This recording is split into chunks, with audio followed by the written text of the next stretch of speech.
لاکھوں کروڑوں درود السلام امام الانبیاء شافع محشر محمد مصطفیٰ صلی اللہ علیہ وسلم اور ان کی آل طیبین طاہرین پر۔ السلام علیکم ورحمۃ اللہ وبرکاتہ۔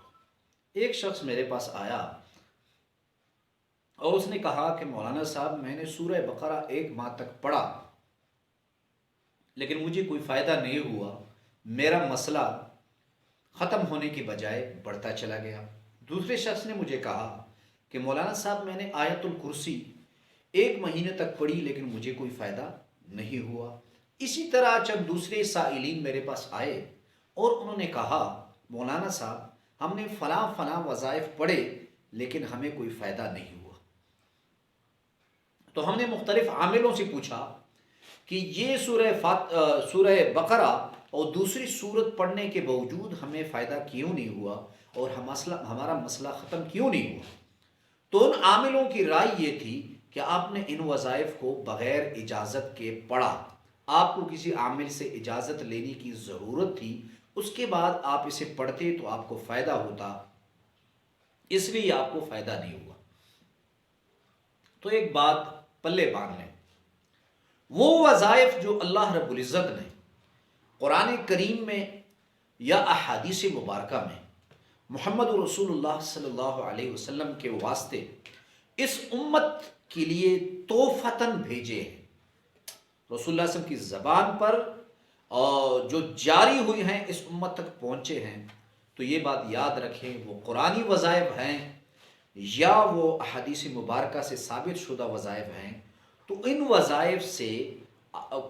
وظائف کے پڑھنے کے لیے آپ کو کسی سے کوئی اجازت لینے کی ضرورت نہیں۔ اس کی سب سے بڑی دلیل یہ ہے کہ اگر اللہ نے اجازت دے دی وظیفہ پڑھنے کی، قرآن کی آیتوں کو پڑھنے کی، اور اس کے رسول صلی اللہ علیہ وسلم نے اجازت دے دی، تو آپ مجھے بتائیں کہ اللہ اور اس کے رسول صلی اللہ علیہ وسلم کے اجازت کے بعد مخلوق میں سے کوئی یہ بات کر سکتا ہے کہ میری اجازت نہیں اور آپ یہ وظیفہ میری اجازت کے بغیر نہیں پڑھ سکتے؟ ہر پوسٹ کے آخر میں لکھا ہوا ہوتا ہے یا ہر ویڈیو کے آخر میں لکھا ہوا ہوتا ہے کہ اس وظیفے کی اجازت کے لیے آپ کی اجازت لینا ضروری ہے۔ آپ واٹس ایپ پہ ہم سے رابطہ کریں، اس وظیفے کی اجازت لیں، اس کے بعد آپ کو پڑھنے کی اجازت ہے۔ یہ لوگ ظلم بھی کر رہے ہیں، یہ لوگ زیادتیاں بھی کر رہے ہیں۔ اللہ اور اس کے رسول صلی اللہ علیہ وسلم کی اجازت کے بعد کسی اور سے کسی وظیفے کے پڑھنے کی اجازت نہیں ہونی چاہیے۔ اور جو لوگ یہ کام کرتے ہیں کہ ہمارے وظیفے کے پڑھنے کی اجازت نہیں، ہماری اجازت کے بغیر، وہ لوگوں کو اللہ اور اس کے رسول صلی اللہ علیہ وسلم کی دین سے قریب نہیں کرنا چاہتے، بلکہ وہ لوگوں کو اپنے جیب کے قریب کرنا چاہتے ہیں، تاکہ لوگ اگر ان کو کھلی چھوٹ مل جائے تو وہ ہمارے نرغے سے جو ہے وہ آزاد ہو جائیں گے۔ تو اس لیے کہتے ہیں کہ آپ ہم سے واٹس ایپ پہ رابطہ کر کے اجازت لیں تاکہ ہم آپ کو اپنے جیب کے قریب کر سکیں۔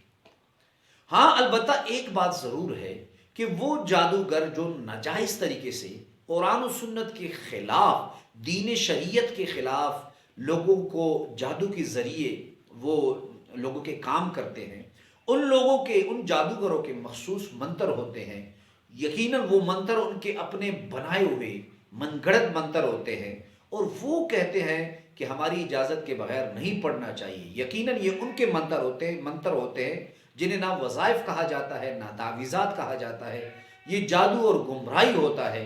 اور نبی کریم صلی اللہ علیہ وسلم کی حدیث مبارکہ ہے کہ جو شخص جادوگر کے پاس گیا، کسی کاہن کے پاس گیا اور اس نے جادوگروں اور کاہنوں کی باتوں کا یقین کیا، تو اس نے اس کتاب کا انکار کیا، اس چیز کا انکار کیا جو محمد رسول اللہ صلی اللہ علیہ وسلم لے کر آیا ہے، یعنی قرآن کا اس نے انکار کیا۔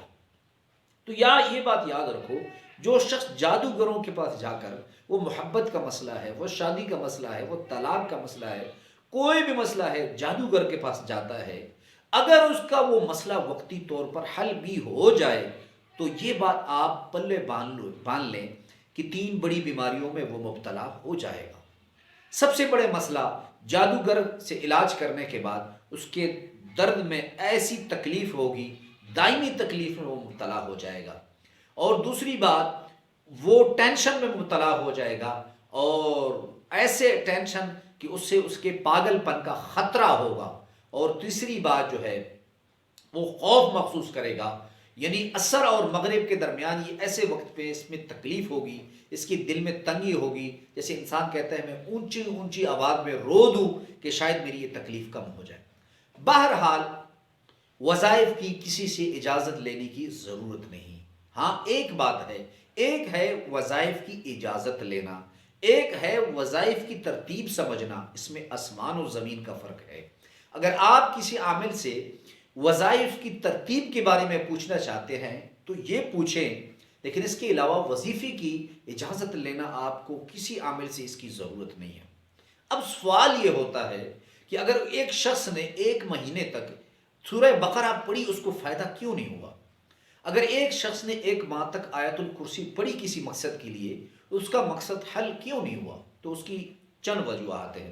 ایک بڑی وجہ یہ ہے کہ اگر اس کے تلفظ صحیح نہیں تو سورہ بقرہ پڑھنے کا فائدہ اس کو کیسے ہوگا؟ جیسے میں آپ کو ایک مثال سمجھا دوں، عربی میں قلب، قاف سے وہ دل کو کہتے ہیں، لیکن اگر آپ قاف کو صحیح طریقے سے نہ پڑھیں، قلب پڑھیں، تو اس کس کو کہتے ہیں؟ یہ کتے کو کہتے ہیں۔ اس طرح قرآن میں ایک صورت ہے اذا جاء نصر اللہ والفتح۔ ابھی اذا جاء نصر اللہ، یہ نصر جو ہے یہاں سواد سے ہے۔ آپ جب پڑھیں گے اذا جاء نصر اللہ والفتح تو اس کا معنی یہ ہوگا کہ قریب ہے کہ اللہ کی نصرت آئے گی۔ لیکن اگر آپ اذا جاء نصر اللہ، نصر کو صاد کے بجائے سین سے پڑھیں گے، نعوذ باللہ اس کا معنی یہ ہوگا کہ قریب ہے کہ اللہ کا گدا آئے گا۔ تو جب معنی بدل جاتے ہیں، الفاظ کا تلفظ صحیح نہیں ہوتا، تو وظیفے کے اثرات جو ہیں وہ انتہائی کم ہو جاتے ہیں۔ ہاں تلاوت کا ثواب ملتا ہے، لیکن جس مقصد کے لیے وہ وظیفہ پڑھا جائے وہ مقصد حل نہیں ہوتا۔ دوسری بات یہ ہے کہ جس شخص نے سورہ بقرہ ایک مہینے تک پڑھا اور اس کا کچھ فائدہ نہیں ہوا، تو اس کی بڑی وجہ یہ بھی ہو سکتی ہے کہ اس شخص کا یقین کمزور ہے، اور جس شخص کا یقین کمزور ہو تو ظاہر سی بات ہے پھر وظیفہ کیسے اثر کر سکتا ہے۔ تو ان باتوں کی وجہ سے کبھی کبھی وظائف کام نہیں کرتے۔ یہ بات من گھڑت جھوٹ ہے کہ وظائف پڑھنے کے لیے اجازت ضروری ہے، اگر اجازت نہ ہو تو وظائف کام نہیں کرتے۔ اللہ رب العزت آپ کو ہم سب کو سلامت رکھے۔ وآخر دعوانا ان الحمد للہ رب العالمین۔